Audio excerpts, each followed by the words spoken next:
Halo semuanya, saya Suparmini, mahasiswi dari Stikes Dionusadang Mojokerto, di mana saya mengambil jurusan S1 Keperawatan. Saat ini saya akan menyampaikan beberapa cerita nih kepada teman-teman sekalian. Tapi sebelum itu, kira-kira teman-teman tahu nggak apa itu perawat? Perawat adalah seseorang yang telah lulus pendidikan tinggi ilmu keperawatan, baik di dalam maupun di luar negeri yang telah diakui pemerintah sesuai dengan peraturan perundang-undangan loh, di mana tugas pokok perawat adalah memberikan pelayanan keperawatan berupa asuhan keperawatan baik kepada individu, keluarga, kelompok, dan masyarakat dalam upaya peningkatan kesehatan, pencegahan penyakit, penyembuhan penyakit, dan pemulihan kesehatan. Berbicara tentang masalah kesehatan Indonesia, kita tahu sendiri ya teman-teman bahwa kesadaran masyarakat akan pentingnya kesehatan itu masih sangat rendah. Disinilah peran perawat dalam upaya peningkatan kesehatan perlu ditingkatkan dengan cara melakukan edukasi kepada masyarakat tentang pentingnya menjaga kesehatan. Nah, dalam studi terkini yang diterbitkan oleh jurnal Public Health Challenge yang membahas tentang masalah tantangan kesehatan teratas pada tahun 2023, dan ternyata nih ya, krisisnya mental health berada di urutan nomor 2. Teman-teman tahu nggak kenapa krisisnya mental health itu berada di urutan nomor 2? Ternyata nih ya, itu semua terjadi karena mental health di Indonesia masih dianggap hal sepele. Padahal mental health itu sendiri adalah tentang kesehatan mental, emosi, dan psikis yang dialami oleh setiap orang. Sehingga orang yang mengalami keluhan mental health itu butuh konsultasi.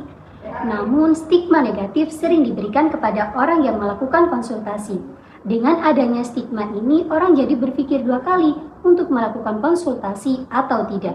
Sehingga banyak yang berpendapat orang yang mengalami keluhan mental itu pantas untuk dibully. Mereka sering dinilai sebagai orang yang lemah, stres, kemudian, dan lain sebagainya. Tentu hal ini tidak menjadikan orang yang mengalami keluhan mental itu semakin membaik, malah justru memperburuk kondisi mentalnya. Jadi nggak heran ya teman-teman kalau jumlah pengidap masalah mental health di Indonesia itu mengalami peningkatan yang signifikan di setiap tahunnya.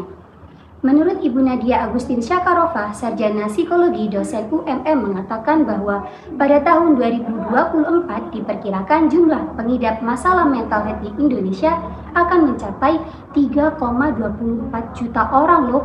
Wow, tinggi banget ya teman-teman.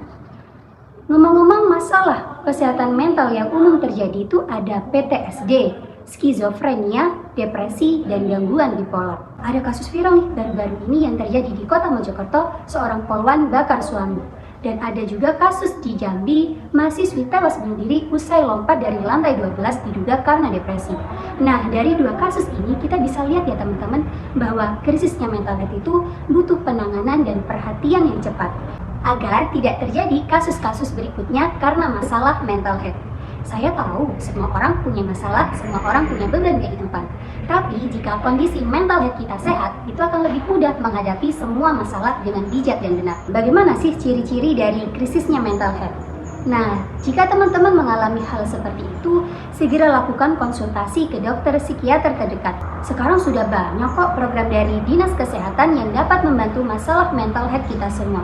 Ada Posbindu, Poli Jiwa, ada PKPR, dan Posyandu Kesehatan Jiwa. Kita sebagai seorang perawat memiliki tugas sebagai edukator dan kolaborator. Perawat yang bekerja di Dinas Kesehatan bisa banget nih bekerja sama dengan instansi pemerintah lainnya. Contohnya BKKBN. Perawat bisa masuk ke dalam program-program yang ada di BKKBN, misalnya BKR dan PIKR. Mengajak remaja sebagai edukator dan memberdayakan masyarakat agar nantinya masyarakat lebih paham sejak dini tentang masalah mental health. Dalam penggunaan data bersama, perawat juga bisa bertukar penggunaan data. Jadi nantinya ada keselarasan antara preventif dan rehabilitatif. Perawat juga bisa loh bekerja sama dengan Dinas Pendidikan sebagai upaya preventif. Dan yang terakhir buat perawat-perawat yang khususnya bekerja di kesehatan mental, wajib banget nih untuk upgrade ilmunya bekerja sama dengan psikolog atau organisasi ikatan. Dengan adanya kolaborasi ini diharapkan nantinya dapat meningkatkan kesehatan masyarakat secara umum dan dapat meningkatkan kemampuan masyarakat tentang kesehatan serta peran perawat pada khususnya. Bagaimana nih teman-teman? Sudah pada paham belum tentang apa itu perawat, strategi maupun tugas dari perawat, dan yang paling penting adalah tentang mental health? Jika sudah, harapan saya sebagai seorang perawat nantinya buat teman-teman nih yang nonton video ini akan lebih peka tentang kondisi mental health-nya dan dapat mengikuti strategi-strategi atau upaya-upaya yang sudah saya sampaikan sebelumnya. Oke teman-teman, mungkin hanya itu saja ya cerita kali ini. Terima kasih, sampai jumpa.